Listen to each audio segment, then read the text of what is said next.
Coffee হাউসের সেই আড্ডাটা আজ আর নেই, আজ আর নেই। কোথায় হারিয়ে গেল সোনালি বিকেল গুলো সেই, আজ আর নেই। লা লা লা লা লা লা লা লা লা লা লা লা লা লা লা লা।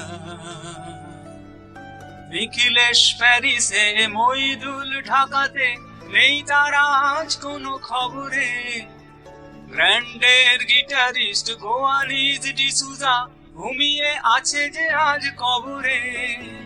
কাকে যেন ভালোবেসে আঘাত পেয়ে যে শেষে পাগলা গারদে আছে রমা রায়। অমলটা ঢুকছে দুরন্ত ক্যান্সারে, জীবন করেনি তাকে ক্ষমা হায়। কফি হাউসের সেই আড্ডাটা আজ আর নেই, আজ আর নেই।